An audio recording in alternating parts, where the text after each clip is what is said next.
sini. Nah, hari ini Bunda Citra mau mengajak anak-anak untuk memuji Tuhan dan mendengarkan cerita. Kita mau menyanyi lagu Setinggi-tingginya Langit. Anak-anak bisa menirukan Bunda ya dan ikut menyanyi juga ya.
Tadi kita sudah memuji Tuhan, sekarang kita mau mendengarkan cerita.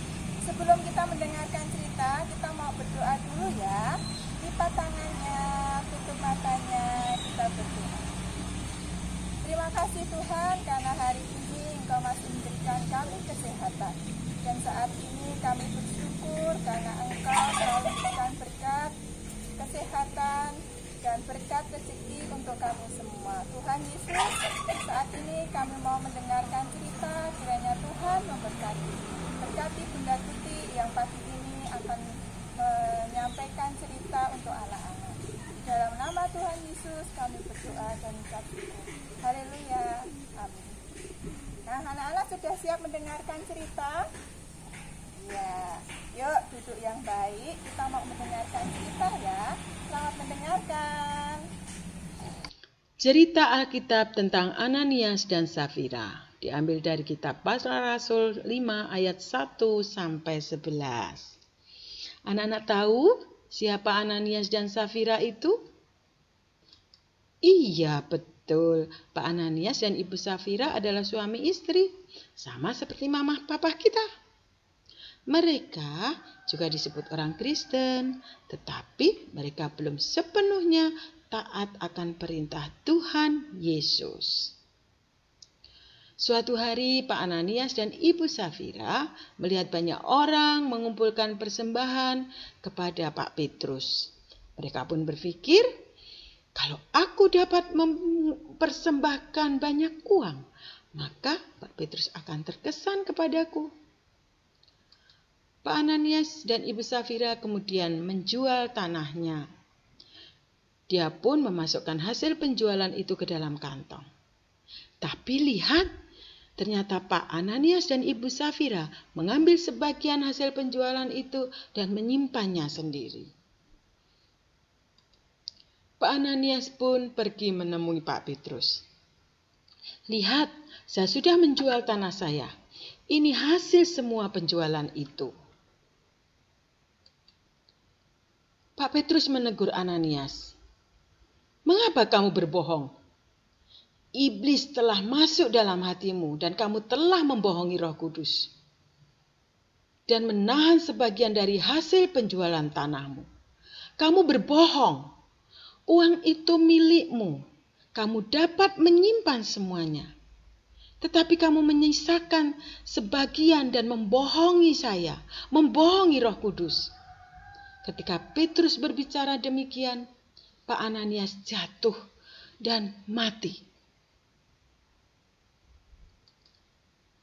Beberapa orang muda datang dan mengangkat tubuh Pak Ananias keluar dari ruangan itu.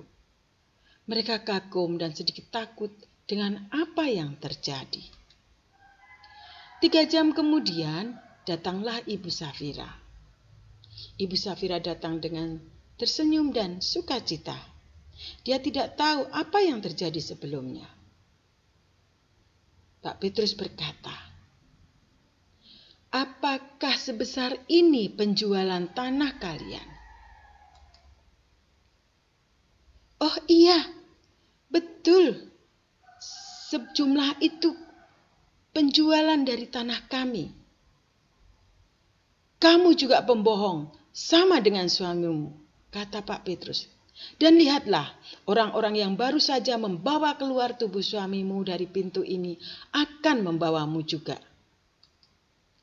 Lalu Ibu Safira rebah ke tanah dan mati. Ia dikuburkan di dekat makam suaminya. Cerita Ananias dan Safira, dua orang yang berbohong, cepat menyebar luas. Dan banyak orang Kristen belajar dari hal itu. Kita belajar bahwa Tuhan melihat dan mendengar apa yang kita perbuat, apa yang kita lakukan. Oleh karena itu, berbuatlah yang jujur, berkatalah yang jujur, janganlah berbohong. Nah, anak-anak, demikian cerita tentang Pak Ananias dan Ibu Safira.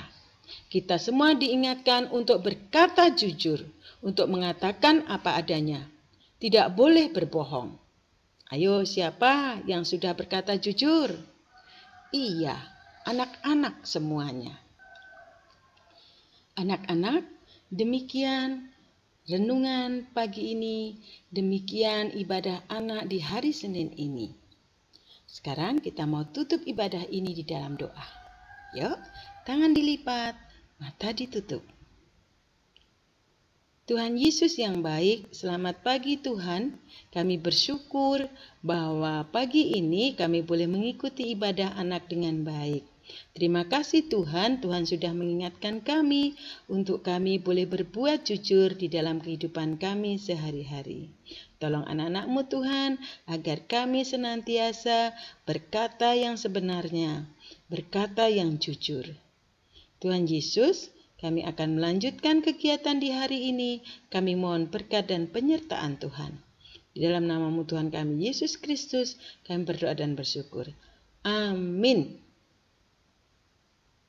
Terima kasih anak-anak sudah mendengarkan cerita tentang Alkitab dengan baik. Sudah mengikuti ibadah di hari ini dengan baik. Selamat melakukan tugas yang lain, selamat berkegiatan yang lain. Tuhan senantiasa memberkati. Bye.